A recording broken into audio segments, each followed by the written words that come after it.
back, everybody. If you're a wine drinker, you may have found yourself standing at a cocktail party at some time feeling like maybe your glass of wine needs just a little bit of something. So today, wine expert Angela Aiello is here to help mix things up with a few easy wine cocktails. Please say hello to Angela. Hi, sweetheart. How are you? Very good. And might I say, you look gorgeous in your cocktail dress. Well, cocktails, they gotta go together, right? Absolutely. So. And before we were starting, we were talking about sparkling wine, champagnes.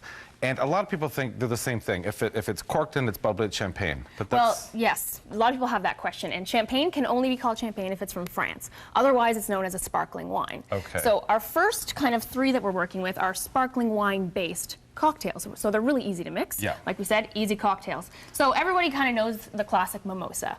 Yep. A lot of showers, a lot of weddings, you know, brunches, you're having mimosas. You know really it. easy. What is it? What's in it? OJ and sparkling wine. And sparkling wine. You, you can also do OJ and champagne as well, yeah, right? Oh, absolutely. It's the same thing, intermix. Right. Okay. Yeah, and I mean, they originated in France, so it's originally been made with champagne. Right. So. This one here I love. A huge, huge fan of Bellinis. Yeah, it's kind of a twist on a mimosa. It kind of gives it a little bit of a kick. Yeah. And so what we're going to take is we're going to take some peach puree and add it. Peach puree, you can get this at most sort of specialty grocery shops. Yeah, at any real grocery store. You can Yeah. make your own too. Like if you can grab, you know, buy some peaches, crush them yourself, and throw them in, and you can make it, some fresh Why puree. not? That'd be yummy. Yeah, So, and this is originally Italian from Venice. So what I've done is I've paired it with a Prosecco, which is an Italian sparkling wine, to keep it nice and authentic. So what would be the difference between like a Prosecco or sparkling wine? Well, Prosecco is a grape, and it's made in Italy. So Okay. I kind of, this is, a Venetian, I guess, cocktail. So I kept it authentic and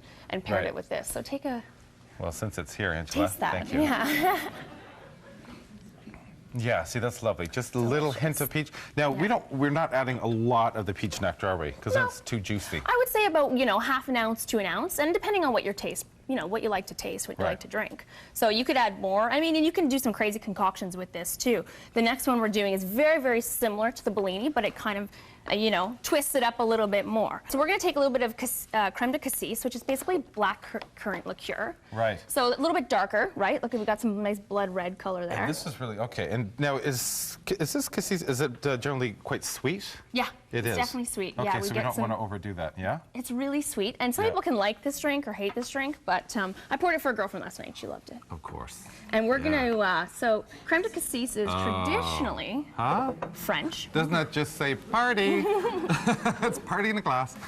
Creme de cassis is made in France, but what I've done is sort of added a local twist, and I'm using a Canadian sparkling wine for this. And again, these are all served very, very, very chilled, right? Yes, definitely. You want to basically serve or pour and serve very quickly. And sometimes it's even nice to have chilled glassware. So if you have an extra few minutes, throw your glasses in the fridge to keep it nice and cold. Yeah. These are really good, and incredibly festive as well. Yeah, absolutely. Right. And for these, would you garnish these with anything? Would you throw in? Yeah, you can. Like and that's the nice thing and about. like that? Yeah, you can throw a berry in there. Let's do that. Yeah. Throw it in there.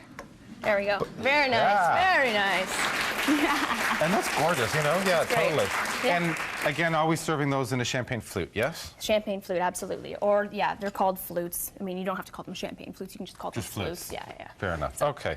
Yeah. This one I find really, really interesting. So let's go here. This is a fun cocktail. This is a Canadian cocktail, which is why I really like this cocktail. But we've got an ice wine martini, or also known as an iced teeny. An iced teeny. A lot of the bars are sort of serving this. This is becoming a very, very popular one, and it's pretty easy to make at home. Yeah. So I'm going to make one for us, and then we can try it. So we're going to add 2 ounces of vodka. And then we're going to add... Look at some people said, I said too, it's okay.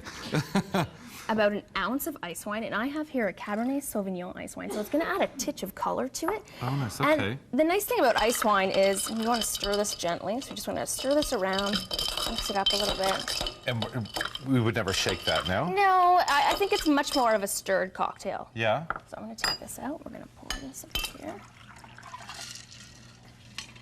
Yeah, grab some of those grapes. And they're frozen grapes. You want to garnish with a frozen grape. Keep it authentic. Isn't that great? Frozen grapes. Whew.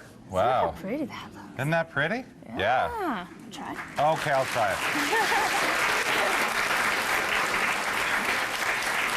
You know what? I thought that would be surprisingly sweet. It's not. No, the vodka cuts through the sweetness, which is nice. That's really good. Yeah. Now, this one here is sangria. Right, you know? okay, It's so summertime. you can't talk about cocktails without talking about sangria, Yeah. right? We've got a nice Spanish punch.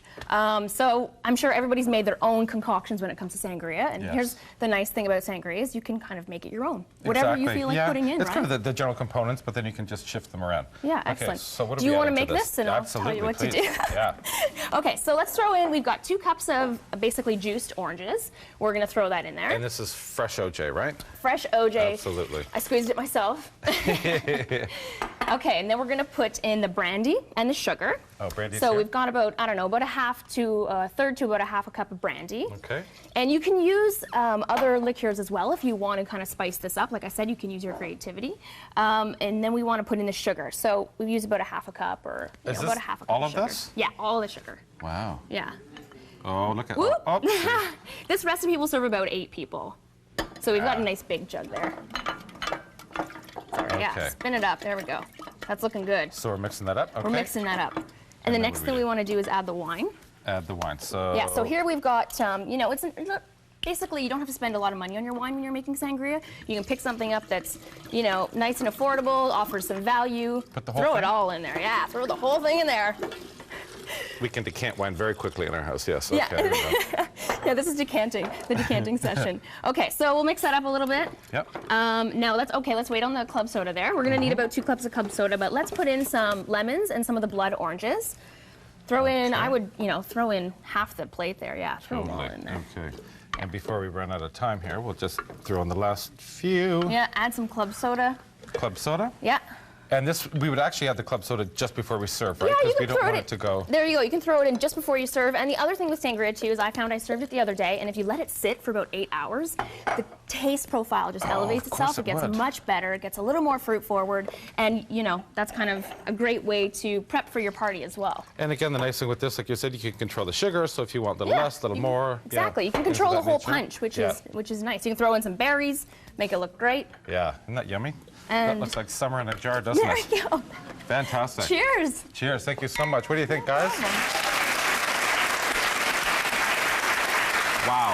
Delicious. That's incredibly fresh. Absolutely. We have to take a quick break, but before we go, guys, we have something for the audience. One person is going to get a little help making their very own wine cocktails with the Trudeau cocktail kit valued at $200. And everyone is taking home Trudeau's most awarded product of the decade, the True Lever corkscrew and foil cutter. And those giveaways are all courtesy of Trudeau. That's for you guys.